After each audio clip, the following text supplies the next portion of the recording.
ಅಲ್ಲಲ್ಲ ನಾವು ಕೇಳ್ತಾ ಇದ್ದೀರಿ ನಾವೇನು ಸ್ವತಃ ನಾವೇನು ರಾಜೀನಾಮೆ ಕೊಡಿ ಅಂತ ರಾಜಣ್ಣ ಕೇಳಿಲ್ಲ, ಅದನ್ನು ನಾವೇನು ಕೇಳಿಲ್ಲ. ಮಾಧ್ಯಮದಲ್ಲಿ ಬರ್ತಾ ಇದೆ. ಮಾಧ್ಯಮ ಅಂದ್ರೆ ಅದನ್ನು 4ನೇ ಅಂಗ, ನಾವು ನಂಬೇಕಲ್ಲ.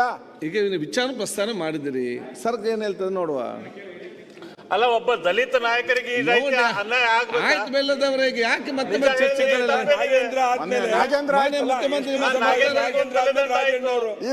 ಈಗ ರಾಜಣ್ಣ ಅವ್ರದ್ದು ನಾಗೇಂದ್ರ ಇಬ್ರು ವಾಲ್ಮೀಕಿ ಒಂದು ಹೇಳಿಕೆ ಇಬ್ರು ವಾಲ್ಮೀಕಿ ಮಾನ್ಯ ಆ ಸಮಾಜದವರಿಗೆ ಬೇರೆಯವರಂಗ ಬಣ್ಣ ಗಿಣ್ಣ ಮಾಡಿ ಮಾತಾಡಕ್ ಬರುದಿಲ್ಲ. ಸೊ ದಲಿತ ಸಮಾಜದವ್ರಿಗೆ ಹಿಂಗ ಅನ್ಯಾಯ ಬೆಲ್ಲದವರೇ.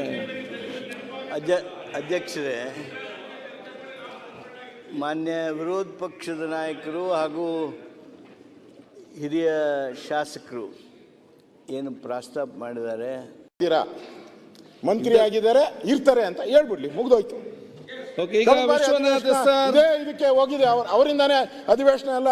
ನಾವು 18 ಜನ ಸಸ್ಪೆಂಡ್ ಆಗಿ ಈಗ ಎಷ್ಟು ಜನ ಸಸ್ಪೆಂಡ್ ಮಾಡ್ತೀರಾ ಅವರಿಂದ? ಮತ್ತೆ ಸಸ್ಪೆನ್ಷನ್, ಮತ್ತೆ ಸಭೆ.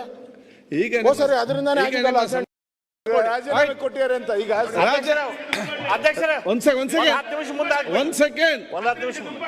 ಸೆಕೆಂಡ್ ರಾಜನ್ ಅವರ ಬಗ್ಗೆ ನಿಮಗೆ ಚರ್ಚೆ ಮಾಡ್ತಿದ್ದಾರೆ, ನಮ್ಗೆ ಮಾತಾಡ್ಲಿಕ್ಕಿದೆಯಾ? ಮಾತನಾಡಬಾರ್ದು ಅಂತೇಳಿ ನಮ್ಮ ಪಾರ್ಲಿಮೆಂಟರಿ ಮಿನಿಸ್ಟ್ರು ಕೂಡ ಪ್ರಸ್ತಾಪ ಮಾಡಿ ಹೇಳಿದ್ದಾರೆ. ಮುಖ್ಯಮಂತ್ರಿಗಳು ಬರ್ತಾರೆ, ಅದ್ರ ಬಗ್ಗೆ ಏನಿದೆ ಅಂತ ಹೇಳ್ತಾರೆ. ಆದರೆ ಅಶೋಕ್ ಅವರು ವಿರೋಧ ಪಕ್ಷದ ನಾಯಕರವರು, ಅವರು ನೀವು ಹೆಂಗೆ ಕೂತಿದ್ದೀರಾ, ಇಲ್ಲಿ ಹೆಂಗೆ ಕೂತಿದ್ದೀರಾ, ನೀವು ಸೀಟ್ ಅಲಾಟ್ ಮಾಡಿದಿರಿ, ಸೀಟ್ ಅಲಾಟ್ ಮಾಡಿ ಸೀಟಲ್ಲಿ ಕೂತಿ ಅದನ್ನು ಪ್ರಶ್ನೆ ಮಾಡುವಂಥ ಕೀಳು ಮಟ್ಟಕ್ಕೆ ನೀವು ಹೋಗಬಾರ್ದು ಅಂತಕ್ಕಂಥದ್ದು ನೀವು ಅದನ್ನು ಅರ್ಥ ಮಾಡ್ಕೋಬೇಕು. ಹೆಂಗೆ ಕೂತಿದ್ದೀರಿ ನಾಚಿಕೆ ಇಲ್ವಾ ನಿಮಗೆ ಅಂದರೆ ನನಗೆ ನಾಚಿಕೆ ಇಲ್ಲ. ಅಂತಹ ಕೀಳು ಮಟ್ಟದ ಮಾತುಗಳನ್ನು ಆಡ್ತಿರಲ್ಲ, ನಿಮಗೆ ನಾಚಿಕೆ ಆಗಬೇಕು. ಮತ್ತು ಅದರಿಂದ ಸನ್ಮಾನ್ಯ ಅಧ್ಯಕ್ಷರೇ, ಅದಿಲ್ಲ, ಅದು ಆಗಲಿ. ಈಗ ನಾನು ರಾಜೀನಾಮೆ ಕೊಟ್ಟಿದ್ದೀನೋ ಬಿಟ್ಟಿದ್ದೀನೋ, ನನ್ನ ರಾಜೀನಾಮೆ ಯಾರು ಕೇಳೋರೆ, ಯಾರು ಬಿಟ್ಟವ್ರೆ, ಯಾರಿಗೆ? ಈಗ ಅಧ್ಯಕ್ಷರೇ, ಮುಖ್ಯಮಂತ್ರಿಗಳು ಬಂದ ನಂತರ ಅವರು ಸ್ಟೇಟ್ಮೆಂಟ್ ಮಾಡ್ತಾರೆ ಅಂತೇಳಿ ನಮ್ಮ ಸಂಸದೀಯ ಸಚಿವರು ಹೇಳಿದ್ದಾರೆ, ಅದಕ್ಕೆ ಬದ್ಧನಾಗಿರ್ತೀನಿ. ಆಯ್ತು, ಮತ್ತೆ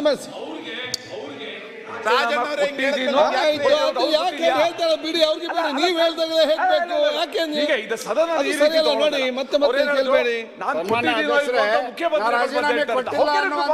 ಅವ್ರಿಗೆ ಪಾಸಿಬಲ್ ಅದು, ಅವ್ರಿಗೆ ನೀವೇ ಚರ್ಚೆ ಮಾಡ್ತೀರಿ. ಏನಾದ್ರೂ ಬೆಳವಣಿಗೆ ಇದ್ರೆ ನಾವು ಅವ್ರ ಗಮನಕ್ಕೆ ತರ್ತೇವೆ, ಸದನಕ್ಕೆ ಗಮನಕ್ಕೆ ತರ್ತೇವೆ. ರಾಜಣ್ಣ ಅವ್ರ ಒಂದ್ ನಿಮಿಷಕ್ಕೆ ರಾಜಣ್ಣ ಅವರು ಅಲ್ಲ, ಒಂದೇ ನಿಮಿಷ. ರಾಜಣ್ಣ ಅವರೇ, ನೀವು ನಾಚಿಕೆ ಆಗಲ್ವಾ ಅನ್ನೋ ಪದನ ನಾನು ಹೇಳಿಲ್ಲ, ಬಳಸಿಲ್ಲ.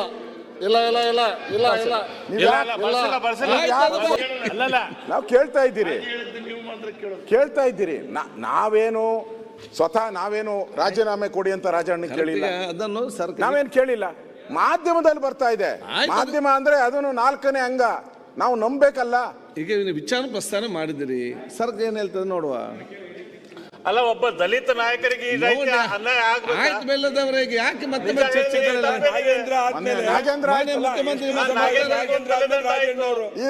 ಈಗ ರಾಜಣ್ಣ ಅವ್ರದ್ದು ನಾಗೇಂದ್ರ ಇಬ್ರು ವಾಲ್ಮೀಕಿ ಒಂದು ಹೇಳಿಕೆ ಇಬ್ರು ವಾಲ್ಮೀಕಿ ಮಾನ್ಯ ಆ ಸಮಾಜದವರಿಗೆ ಬೇರೆಯವರಂಗ ಬಣ್ಣ ಗಿಣ್ಣ ಮಾಡಿ ಮಾತಾಡಕ್ ಬರುದಿಲ್ಲ. ಸೊ ದಲಿತ ಸಮಾಜದವ್ರಿಗೆ ಹಿಂಗ ಅನ್ಯಾಯ ಬೆಲ್ಲದವರೇ. ಅಧ್ಯಕ್ಷರೇ,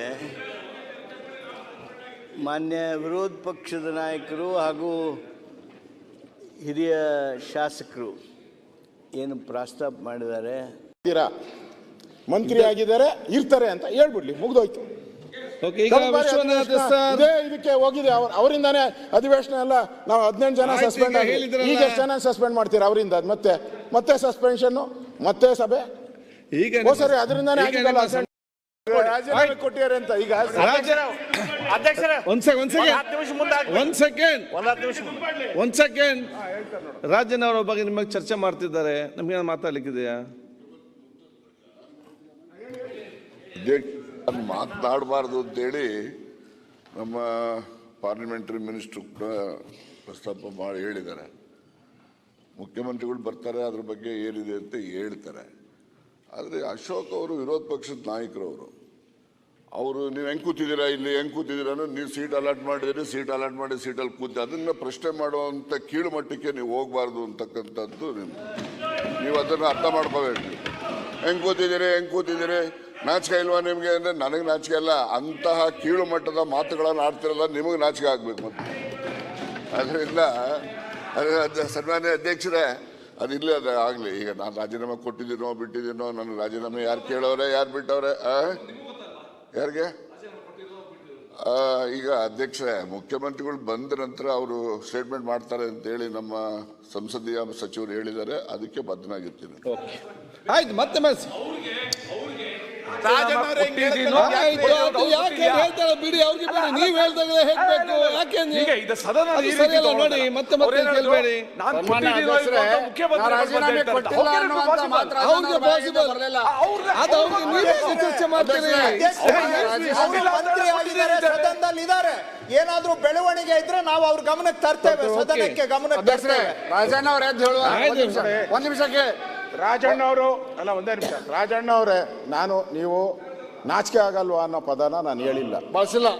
ಇಲ್ಲ ಇಲ್ಲ ಇಲ್ಲ ಇಲ್ಲ ಇಲ್ಲ ಚಾನೆಲ್ ಸಬ್ಸ್ಕ್ರೈಬ್ ಮಾಡಿ, ಬೆಲ್ ಐಕಾನ್ ಕ್ಲಿಕ್ ಮಾಡಿ.